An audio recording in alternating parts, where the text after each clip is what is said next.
Down to breaking news this morning, a deadly crash on the North Freeway. A teenage girl killed. The southbound lane shut down for hours.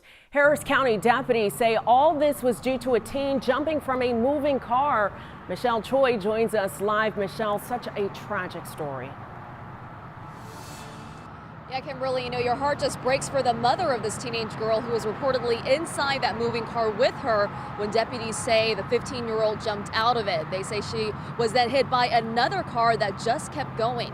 Sadly, the teenager did not survive. Just an awful situation, guys. Now, this morning, you can see all southbound lanes here of the North Freeway where the deadly accident happened are back open. But take a look. Last night, the freeway was shut down for hours. You can see there from that TransStar camera all the flashing lights as investigators work the scene. The biggest question, of course, why did the teen jump out of the moving car? The Harris County Sheriff's Office is still investigating, but they say at the time the 15-year-old was having an argument with her mother. We're told a driver right behind them watched as the teen fell out of that car, then swerved around her, but she was hit by another car. That driver, deputies say, did not stop and took off. Now, this morning, authorities are looking for that driver. They have not yet released any information on them or a description of their car. As for the teenage girl, we are also waiting to get information on her identity as well. Kimberly? Michelle Choi, thank you for that report. You can find the latest on breaking news and updates on all of our other big stories at KHOU.com and on our KHOU 11 mobile app. Make sure to turn on notifications. Stormy weather from Tropical Storm Elsa is slowing search and rescue efforts at the collapsed condo building in South Florida. Explosives were used to bring down the remaining part of that building late Sunday night. Yesterday, 4 more bodies were found, bringing the death toll to 28. Dozens remain missing. Tropical Storm Elsa is likely to make landfall in Florida sometime today after plowing through parts of the Caribbean. Yeah, and although it's a tropical storm, it is still very much a threat. And Cheetah actually just updated us and said it's probably going to make landfall tomorrow. Elsa dropped about 10 inches of rain on Cuba and has been blamed for at least 3 deaths. 2 in the Dominican Republic and another on the island of St. Lucia. The storm is now moving north, following a projected path along Florida's west coast, but the entire state is bracing for heavy winds and possible flooding. We got the notification that we could get sandbags, and we're right on some water, so we just want to do everything that we can at this point. The National Weather Service says Elsa could bring tropical storm conditions to parts of Georgia and the Carolinas too this week. We are making sure you have all of the information and tools to take on hurricane season. That's airing in our KHOU 11 special hurricane season, Staying Weather Smart. That's this Friday at 9 p.m.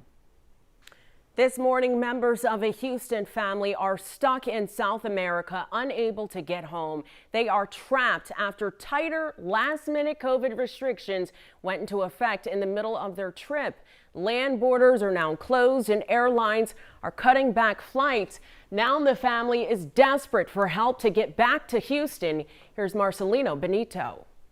This trip is a trip that they try to do every year. Santiago Cirnigliaro's parents, Carlos and Graciela, got vaccinated, masked up, and headed down to Buenos Aires, Argentina on June 19th. It was supposed to be a quick 2-week trip to visit sick family members. They were supposed to fly back on Saturday and land in Dallas on Saturday and fly back to Houston. Yeah. So they were supposed to be home by now. But COVID-19 had other plans. The virus still raging in Argentina. It prompted the country to lock down land borders, and now only 600 international travelers allowed in the country every day. That means U.S. airlines started canceling flights. When they talked to the airline said that they are not going to be able to start anything back up until August 1st at the earliest. And that's if COVID cases start dropping. If they don't, Carlos and Graciela could be waiting much longer. And that's not an option. Graciela needs heart medication that runs out in days, and Carlos has a job he needs to get back to. But they're stressed out, right? The family even explored driving to neighboring Uruguay to fly home from there. With everything being closed, there's nothing that they can do. The U.S. Embassy in Argentina was a dead end too, and now Santiago is hoping lawmakers like Senator Cruz can intervene to help get these 2 stranded Houstonians home. There's people stuck abroad still after a year and a half of COVID, there's still people that are being stuck abroad, and we just want to get it resolved and just bring them back home. U.S. airlines have a handful of flights departing from Argentina to the U.S. over the next few days, but that all ends on July 12th. American Airlines did reach out to us tonight. They apologized to customers for any inconvenience this is all causing, but did not offer any specifics as to when customers like Carlos and his wife will be able to make it home. Marcelino Benito, thank you. That brings us to our other coronavirus headlines. 3 things you need to know this Tuesday morning. Counting down from number 3. TSA travel numbers surpassed the total from 2019 and 2020. The data looked at travelers from last Thursday and Friday. This spike comes as travel restrictions here in the U.S. are easing up. On to number 2 now. Today, President Biden will make another appeal for more Americans to get the COVID-19 vaccine. He'll also give an update on the response to the virus and vaccination efforts. And number 1, a big spike in the number of Delta variant COVID-19 cases. The variant now makes up 1 in 4 cases nationally. And officials want to remind you, you need both doses of Pfizer or Moderna vaccines to be fully protected. And Lauren, that variant could be responsible for an outbreak in League City. Absolutely. That's where more than 125 children and adults tested positive for COVID-19 after attending a student ministry camp. The camp was for 6th to 12th graders, which means most can be vaccinated. But doctors say most kids in that age group aren't. And it's another reminder that COVID-19 is still a threat. This is a dangerous virus. It's true that children are less likely to have serious outcomes if they get infected, but it can happen and they can pass it to others in the population. The pastor at Clear Creek Community Church says they are closed for the week to limit further exposure. A Houston police officer is seriously hurt after he was shot at an apartment complex.